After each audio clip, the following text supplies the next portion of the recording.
Tea on day 4 at the Adelaide Oval, and tea that will taste that much sweeter for India as it comes at the stroke of Aaron Finch's wicket in some slightly peculiar fashion, given that on the first look of limited replays that we got, we thought Finch may have actually missed bat and glove on that one. But Ashwin is the only successful bowler after India were bowled out for 307.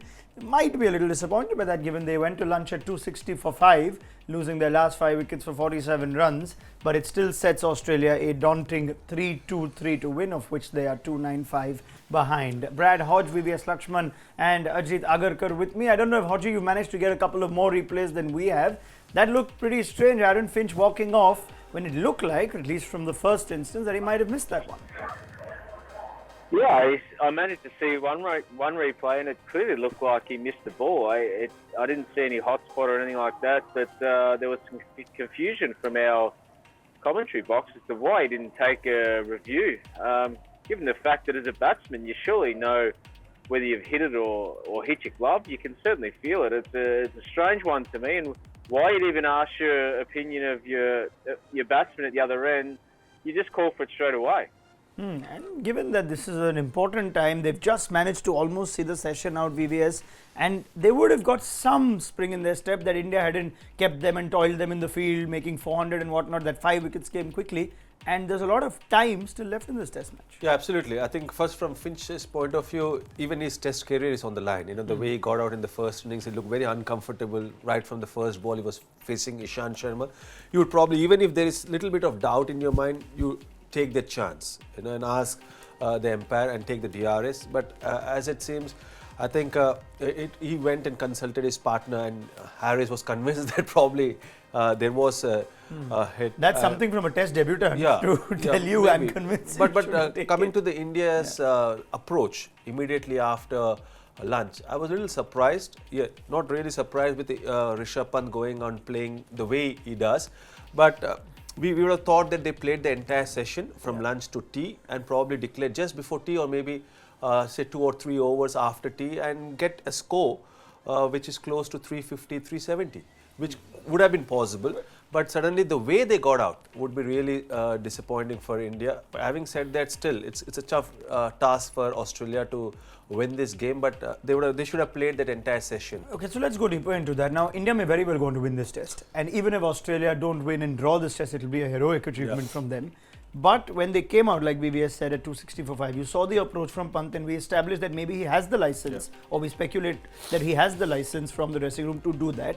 Should there still be some method to the madness? Yeah, I mean, you can't hit every ball for a 6, or try to hit every ball for a 6. It's, I mean, Nathan Lyon probably, thought that he'll spin a few from the stumps. That first over that he bowled where he got whacked, still took his chances, Pant, but at least connected.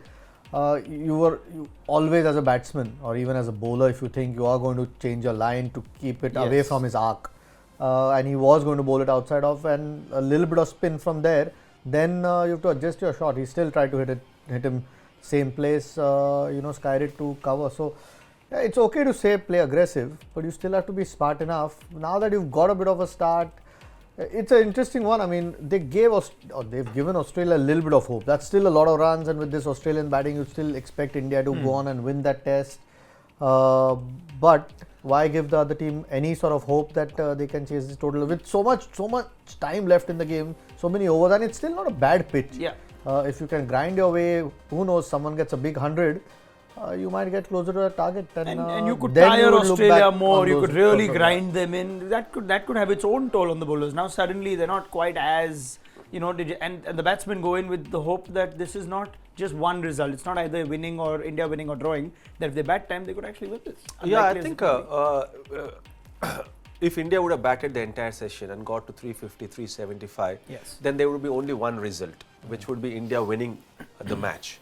And there's no hope for Australia, and that's the best space, or the situation for even the bowlers, because then throughout the number of overs they're going to bowl, even if that be 100, 115, 20 overs, Virat Kohli and the bowlers can really attack. Whereas if one partnership develops, and Australia reach 100 for maybe 1 wicket, maybe 2 wickets, and still there will be doubt in the mind of the bowler and the captain they have to be a little defensive because they can't allow Australia to come close to the target. So you don't want to be in that situation. You want to be in a situation where it's comfortable and you've got the license to attack to each and every batsman you're bowling to, and that India had that chance. I'm not saying that with post T, if Australia loses 2 more quick wickets, then they will be under pressure. But they had that chance, and as Ajit rightly mentioned, there's so much of time left. Keeping in mind that because of the rain which happened yesterday, they will be close to 98 overs on the 5th day as well. So there's still a lot of time left in this game. I mean, looks like Finch has helped them in a way by not taking that review. Well, the other thing that we need to keep in mind here is that they were so flat in the first session that they would have thought Australia that India would have done them this huge favour by losing 5 wickets quickly. Some fan questions coming in too, and I'm going to get Brad Hodge on a couple of things. We've also dug out some interesting data from this ground. Should India have opened the bowling with Ishant and Shami and have Bumrah first change, Ishant and Shami pitch the ball fuller naturally and would make more use of the swing that the new ball offers, Ajit? Yeah, I mean, Bumrah and Ishant started the first innings, didn't do too badly. Yeah, there is a thought that Bumrah usually comes first change. I don't think they bowled too badly in the first innings to suddenly make that change in this innings. Yeah, okay, Shami might bowl a bit differently with the new ball, like you said, a bit fuller, a bit straighter, maybe. Maybe going forward, that's something for Virat Kohli to think about if there aren't too many wickets taken with the new ball. But at the moment, I think in one innings to make too many changes, not a big deal. Not a big fan of it. Okay, 1 over only for Mohammad Shami in that session was the 4th bowler used. Now, Haji, I don't know what you'd make of it whether you thought India would really look to grind Australia in this session, keep them longer. Did you feel like they came out trying to push for too many too quickly? Even Rahane, who batted so well, getting out to a reverse sweep of line. Were they guilty of trying too hard too soon? Yeah, I think it was surprising actually. I thought for sure I would have gone along with the tactics of what VVS was saying, that, push on, just bat conservatively or with method for the first 30-40 minutes of the session, really grind Australia into the dirt and then push a little bit harder. We knew that Rishabh Pant would certainly come out and try and play shots, but Jinka Rahane and Ravi Ashwin in particular were probably just threw their wickets away and really could have grinded Australia into the dirt. Being this the first match of the series, if there can only be one winner, then that would have been a good position to put India in. Having said that, though, they've just left the door open slightly, and Australia will have to bat very well, but it is open, and it's probably lucky to see the back of someone like Aaron Finch, who can score freely and score quickly, which will put the tactics of India under pressure. But yeah, I was surprised with the methodology. Okay, so strange approach, or you might be surprised by the approach India took on that early after the lunch interval. Now, if you think 3-2-3 is still a lot of runs, yes it is, but just dig out a little recent data for you, especially at the Adelaide Oval, and we've actually picked out a Shield game in recent times where a significant score was chased down. 313 is what Western Australia managed to chase down by 5 wickets. Sean Marsh top scored in that with 160 odd. So you can just see this is as recent as November last year. We also know in October, Haji, there was a heroic effort by this very group of players to save the Abu Dhabi test when they had, or the Dubai test, when they had 140 overs to bat against Yasir Shah. We know how good he is in the UAE, and it was this bunch led by Khwaja and Tim Payne that managed to do that. So there is belief in this side that this isn't as far-fetched as it might be. Yeah, and they're going to have to call on all that experience in the UAE precisely now, because they're going to face Ravi Ashwin, who's got his tail up now that he's got the 1 for 6 to his belt, and he's going to be pressing and pressing and pressing. I think the one different thing in this particular instance is that Yasir Shah was there, yes, and they had another off spinner, but we've got a lot of left-handers out there, and there is starting a little bit of rough developing, but this, remember, is still a very good pitch, and there is a possibility, I think, that it's not the day 4, day 5 wicket we've seen in the past, and conditions do seem to be still pretty good for batting. And if we see just 1 or 2 good partnerships from the Australians, then we might see some nervous energy from Captain Virat Kohli. I'd love for it to get there. Yes. Justin Langer mentioned it, isn't it? The drop-in wickets seem to hold a lot better, even on the 5th day. So far, it looks to be the case. I mean, they still have to bat well.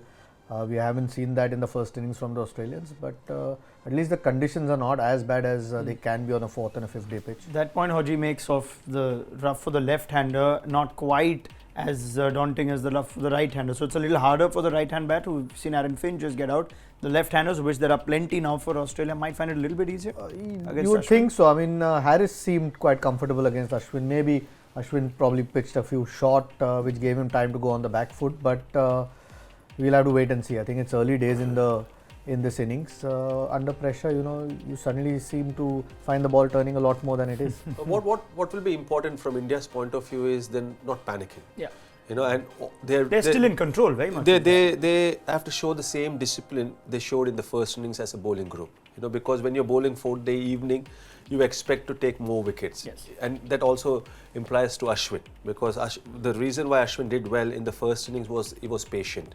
And the same kind of discipline, it's very important to have that even in the session after tea and even tomorrow. Because if you're looking to take wickets just because there is help and because Nathan Lyon was so impressive for Australia, then in the bargain you can give runs, which we don't want. So I think the Indian team should be very disciplined, should be patient, bowl the same disciplined lines and lengths, and force Australia to make mistake. And that's the right game plan and the attitude and approach Indian should show. Now we've made the point on numerous occasions that Ravichandran Ashwin could be big for India in this final session, and his job might have just gotten a little bit more challenging, given he's not got 400 or 450 to play with, but a score that if you think Australia bat the best part of 4 sessions or 3.5 sessions, that they might even get close to if they do bat that long. Question on Ashwin's that's been coming from our Facebook Live feed. Should Ashwin come closer to the stumps against the right-hander and try and bowl the off-stump line, get some drift and turn back in rather than coming wider of the crease and angling the ball in? Well, that's a lot of observation.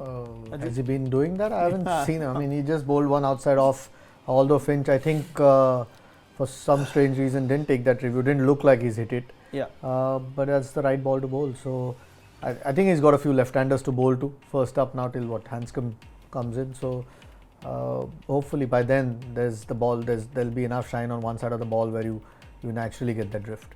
Let's speak a little bit about earlier on that innings where Ishant Sharma had Aaron Finch LBW, and it got a bit of luck for Finch as we saw a review on that. But just a little bit on Aaron Finch as a top order opening bat. We've had this chat before, Haji, haven't we? And if you're backing yourself, it seemed like in those 3 or 4 balls that Ishant Sharma backed himself. If he just gets the in-swinger right, Finch's wicket is there for the taking. Will there be any adjustments Finch will need to make if he is to continue even in the near future as Australia's opening batsman in tests?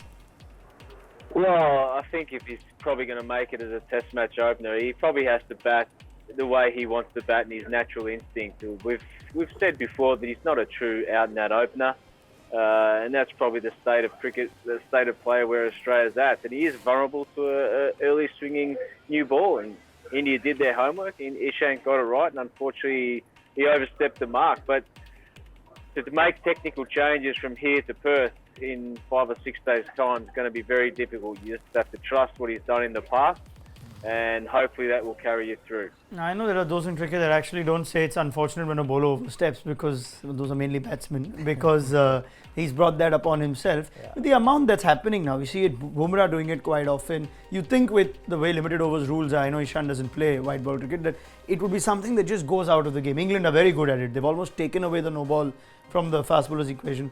Can that be worked on? Because on a hard I mean, pitch, it's completely up to a bowler. It's purely up to a bowler how you practice. I mean, there might be an odd occasion. If it is an odd occasion, it's okay. I think Ishant in particular, I think Bumrah seems to have sorted his issues out. Ishant in particular seems to have had it all his career, really. I mean, he's a tall guy. Sometimes, big stride. You can get a half a stride wrong when you run up. What do you do consciously to try and fix it? I mean, you practice that way. I mean, I'm sure he does that. It's not like he's not doing it. But like I said, with a big as big a stride as his, you get half a stride in your run up wrong, and it can result in you jumping or taking off from a different place than you would ideally like, but still criminal as a bowler. I mean, it's lucky that India's got Finch, because if he stays, he's one guy who can score very quickly, and You don't want to lose a wicket of a no ball. Does it happen in the nets in the warm-ups usually that there is someone keeping an eye exactly on where they're delivering from? I know at times bowlers tend to get carried away in the nets. Yeah, at times it happens, Yeah. but I feel it's the responsibility of the bowler. Right. You know, at this level, when you're training, you're preparing, you're almost preparing as intensely as what you want to Or achieve. maybe even more. More what you want to do in a match. You know, so sometimes the bowling coach or maybe someone can stand there as an umpire to make sure that the bowlers are not bowling no ball. But I think the responsibility has to be taken by the bowler himself. You know, because all the bad things invariably develop, all the wrong things invariably develop in practice session as a batsman or as a bowler or as a fielder. So I think it's very important to have your practice session very meaningful and purposeful. Alright, so bad habits need to be fixed. Ishant Sharma more experienced than any other bowler in these and either side, so he's got to try and hope it doesn't happen again. He's got a lot of bowling to do. There's still a lot of bowling for India to do. Let's see how our Fab 4 leaderboard looks. This is the game that we've been playing with VVS Laxman, Ajit Agarkar and Brad Hodge, and how their players are doing. Well, Hodge seems to be enjoying himself at 5-6-0. Dare I say, I think we picked the best portrait picture for Brad Hodge. VVS smiles so much. We're going to find a better picture for you, Yeah. VVS, to put there. Ajit, that's your smile, I guess. So you're okay at 379. Not bad, Hodge. You just need to hang in there and you should be fine. 560 you lead. This could be a successful test match for you, at least, if not for Australia. It will be a little different at the end of the day's play. Also, don't worry about that. Who's got Ashwin? Everyone has Ashwin or only the two of you? Yeah. All right. Thank you, Brad Hodge, for joining us. Get your thoughts at the end of the day. Thank you to VVS Laxman and Ajit Agarkar too. Big session for Australia. If they can manage to stay without losing too many wickets and maybe get close to 100, it should set things up nicely for our post-show chat as well as looking ahead to day 5. Download the ESPN Cricinfo mobile app and you'll get ball-by-ball updates of the same.